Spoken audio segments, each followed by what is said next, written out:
Hi, everybody. How's it going? I'm a coward. I'll just come out and say it.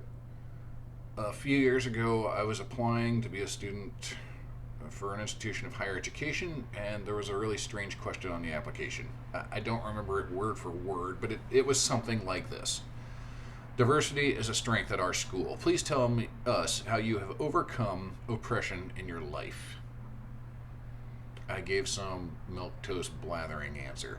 If I had balls, here's what I should have said. So basically, the courts have said that you can't use race, ethnicity, or any of your favorite repressed classes in deciding whether or not you can take me as a student in your institution. So what you're going to do is you're going to have me describe my upbringing, and based on that description, you're going to try to guess how many of those victim boxes I check. If I check off enough of them, I'm in. If I don't, I can go to hell. So there's no denying that there's a history of discrimination in the United States. Once upon a time, our laws were openly discriminatory against certain people.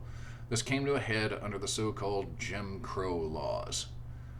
After the Civil War, there was the 13th, 14th, and 15th Amendments that were all passed.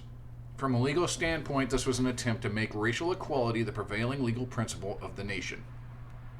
It didn't take long for state legislatures and our courts and our local governments to start coming up with all kinds of workarounds. The loudest and most egregious of these works was the 1890 Separate Car Act. This was a Louisiana law that mandated separate railway cars for black and white passengers. There was a man named Homer Plessy. He wanted to ride in the white car and he got arrested. He got the ACLU to back him up, and the court worked its way through all the courts, and it went up to the Supreme Court. Plessy argued that the Separate Car Act violated the 14th Amendment of the Constitution, which mandates legal racial equality. Justice Henry Billings Brown wrote the opinion of the majority. He made the famous separate but equal statement in his opinion, stating that the court was going to allow separation of races as long as those facilities were equal. After that, a bunch of state and local governments began enacting all these laws that separated the races. They got the separate part down great. The equal part, though, that's where it was lacking. Today, you can Google search all of this. You can see pictures of just how bizarre things were getting. Separate water fountains, separate movie theaters, separate dining establishments, separate schools. It was crazy.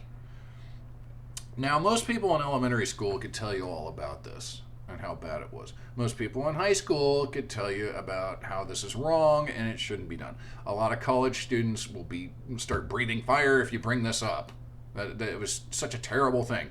A lot of law students can go into telling you all about the decision that was made, what was said, how the court handed it down. What 99% of the people couldn't tell you, Homer Plessy, the man at the center of this debate, was white.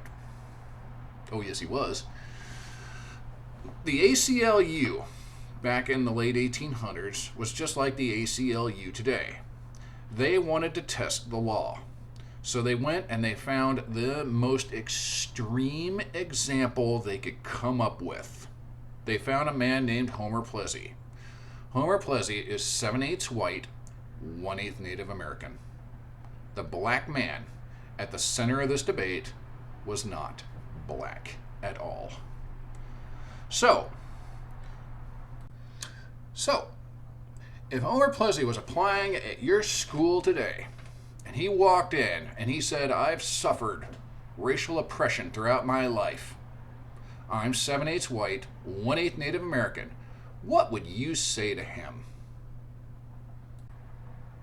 Oh, well, you're white. You have no idea what it's like to be discriminated against. Is that what you're going to say? It's really funny, isn't it? 1925, Homer Plessy was too black to go to your school. In 2025, he's too white. Isn't that funny? 1925, we segregated out the blacks. In 2025, we segregated out the whites. That's got to be a riot, huh? You know, we're just as segregated as we were in 1925, but this time we're doing it for the right reasons. You're starting to sound like the court back in 1890. They wanted to segregate society too. We've gone from Jim Crow to DEI. We've changed the sign. The sign used to say black only water fountain. Now we say no whites allowed. I don't know how that changes anything. And why am I bringing this up?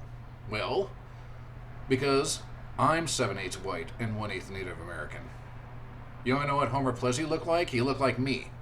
He looked a lot like me. So I'm just curious. You gonna let me into your school or not?